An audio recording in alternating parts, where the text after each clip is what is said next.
প্রিয় দর্শক মণ্ডলী, আমরা আয়োজন থেকে প্রতিদিন ইসলামের গুরুত্বপূর্ণ দিক নিয়ে কথা বলার চেষ্টা করি, যে বিষয়গুলো আমাদের জীবনকে পরিবর্তন করতে পারে।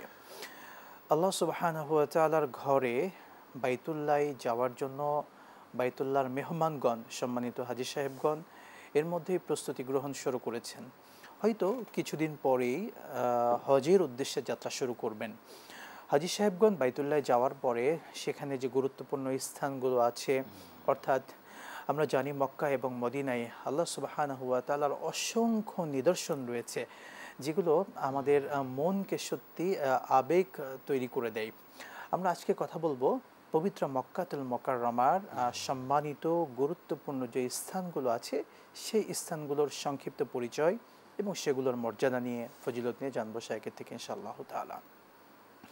শেখ, আমরা পবিত্র মক্কাতুল মুকাররমা, আল্লাহ সুবহানাহু ওয়া তাআলা যে মক্কার কথা পবিত্র কোরআনে সরাসরি উল্লেখ করেছেন, সেই মক্কায় গুরুত্বপূর্ণ যে দর্শনীয় স্থানগুলো আছে এর মধ্যে সবচেয়ে গুরুত্বপূর্ণ হলো বাইতুল্লাহ, মসজিদে হারাম, যেটা সে বাইতুল্লাহর সংক্ষিপ্ত ইতিহাস এবং এটার ফজিলত যদি দর্শকদেরকে জানাতেন।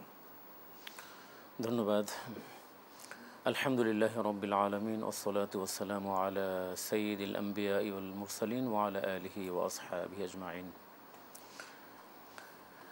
বাইতুল্লাহ হচ্ছে পৃথিবীর মধ্যে প্রথম আল্লাহ তাআলার ঘর, যেটা ইবাদতের জন্য আল্লাহ তাআলা নির্মাণ করেছেন প্রথম ফেরেশতাদের মাধ্যমে।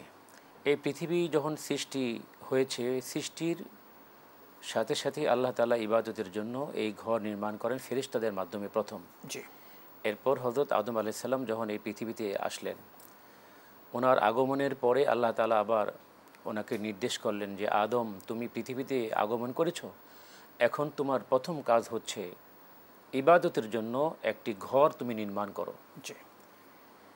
আমরা আল্লাহ তাআলার কালামে পাকে যেমনটি পাই, ইন্না আউওয়ালা বাইতি মুদিআ লিন-নাসি লাল্লাযী বিবাক্কাতা মুবারাকান ওয়া হুদাল লিল আলামিন। আল্লাহ তাআলা বলছেন যে ইন্না আউওয়ালা বাইতি মুদিআ লিন-নাস, নিশ্চয়ই সর্বপ্রথম যে ঘরটি মানুষের ইবাদতের জন্য আল্লাহ তাআলা নির্ধারণ করেছেন সেটি হচ্ছে বিবাক্কাতা, মক্কায় অবস্থিত। জি। আমরা জানি মক্কার এক নাম ছিল, পূর্ব নাম ছিল বাক্কা। বাক্কা মোবারকান আল্লাহ তাআলা বলেছেন, তারপরে এটি হচ্ছে অত্যন্ত বরকতময় একটি ঘর। জি। মানে সেখানে যারা যাবে, সেখানে যারা তাওয়াফ করবে, সেই ঘরের তাওয়াফ করবে যারা, তারা অবশ্যই বরকত, অসংখ্য বরকত তারা লাভ করবেন। একটা প্রশান্তি কাজ করে সেখানে, একটা প্রশান্তি। এটা তো আর বলে বোঝানো যাবে না সেটা কি জিনিস। যারা গিয়েছেন সেই সৌভাগ্যবান হাজী সাহেবরা তারাই বলতে পারবেন। কারণ বাইতুল্লাহ পৃথিবীর আর কোথাও নেই, নিঃসন্দেহে বাইতুল্লাহ একটাই, এবং যেটি পৃথিবীর সৃষ্টি হওয়ার পরে প্রথম ঘর। এখানে যারা যাবে আল্লাহ বলছেন যে এই ঘর হচ্ছে মুবারাকান, বরকতময়, ওহুদাল লিল আলামিন, এবং পৃথিবীর মানব জাতির জন্য হেদায়েতের প্রাণকেন্দ্র। মানে যারা ওখানে যাবে তারা হেদায়েত লাভ করবে। আল্লাহ তাআলা তাদেরকে হেদায়েত দিবেন, আল্লাহ তাআলা তাদেরকে মাফ করে দিবেন, আল্লাহ তাআলা তাদেরকে পুত পবিত্র করে দিবেন।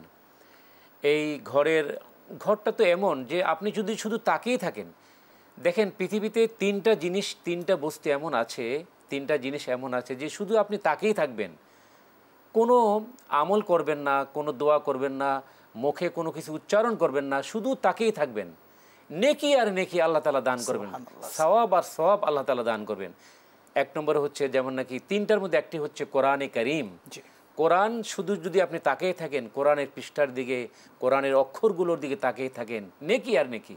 দুই নম্বর, যদি কোনো সন্তান মহব্বতের দৃষ্টিতে, ভালোবাসার নজরে, রহমতের নজরে তার পিতামাতার দিকে একবার তাকায়, তাহলে এই তাকানোর মধ্যে একটা সওয়াব। নিঃসন্দেহে সুবহানাল্লাহ। নবীজি বলেছেন, যে ব্যক্তি তার পিতামাতার দিকে একবার রহমতের নজরে, মহব্বত, ভালোবাসা নিয়ে তাকাবে বাবা মার দিকে, আল্লাহ তাআলা একটি কবুল হজের সওয়াব তার আমলনামে দান করবেন। তো একজন সাহাবী জিজ্ঞেস করেছেন, ইয়া রাসূলুল্লাহ, কেউ যদি 20 বার তার পিতামাতার দিকে তাকায় মহব্বতের নজরে, ভালোবাসার নজরে, তাহলে কি হবে? নবীজি বললেন, 20টি কবুল হজের সওয়াব আল্লাহ তার আমলনামে দান করবে। 3 নম্বর যে বস্তু, যার দিকে তাকিয়ে থাকলে সওয়াব আর সওয়াব, সেটি হচ্ছে কাবা, বাইতুল্লাহ। সুবহানাল্লাহ। কেউ যদি বাইতুল্লাহর দিকে শুধু তাকিয়েই থাকে, আসলে যারা তাকায় তাদের তো চোখে কোনো পলক থাকে না, যে এটা আমি কি দেখলাম, বাইতুল্লাহর মতো তো পৃথিবীতে আর অন্য কোনো জিনিস নাই যেটার মধ্যে যেই দিকে তাকালে সওয়াব হবে, নেকি হবে। শুধুমাত্র কেবলমাত্র বাইতুল্লাহর দিকে তাকালে আল্লাহ তাআলা এই নেকি দান করবেন। এবং সেই বাইতুল্লাহর যে চতুর্দিকে মসজিদে হারাম আছে, মসজিদে হারামের মধ্যে যদি কেউ এক ওয়াক্ত নামাজ পড়ে, এক রাকাত নামাজ পড়ে, এক রাকাত, তাহলে আল্লাহ তাআলা 1,00,000 রাকাত নামাজের সওয়াব তার আমলনামায় দান করবেন। সুবহানাল্লাহ।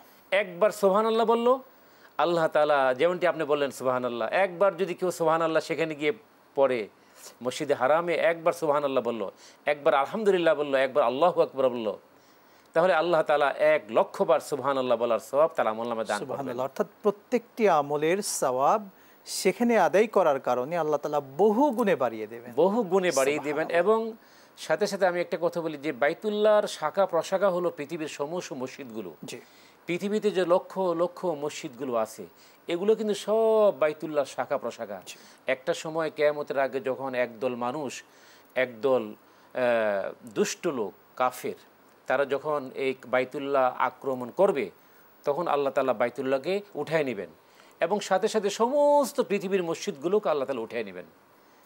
তো এই বাইতুল্লাহর মধ্যে যদি কেউ ঢুকে, কেউ যদি বাইতুল্লাহ মানে হ্যারেমের মধ্যে যদি কেউ যদি আশ্রয় নেয়, তাহলে আল্লাহ তাআলা ওমান দাখালাহু কানা আমিনান, সেখানে যারা প্রবেশ করবে আল্লাহ তাআলা তাকে নিরাপত্তা দান করবে। সুবহানাল্লাহ। মোট কথা আমরা বাইতুল্লাহর কথা যদি বলি, বাইতুল্লাহ দর্শক এমন একটি জায়গা যেখানে আত্মিক একটা প্রশান্তি অনুভব হয়।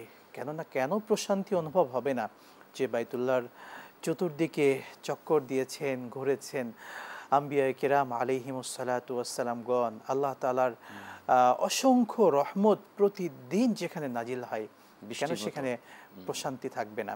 সেই বাইতুল্লাহ যাওয়ার জন্য সত্যি আমাদের মনটা আকুল হয়ে থাকে। আমরা রবের কাছে দোয়া করি আমাদেরকে যেন আল্লাহ জীবনে একবার হলেও সেই বাইতুল্লাহ যাওয়ার তৌফিক দান করেন। আমিন।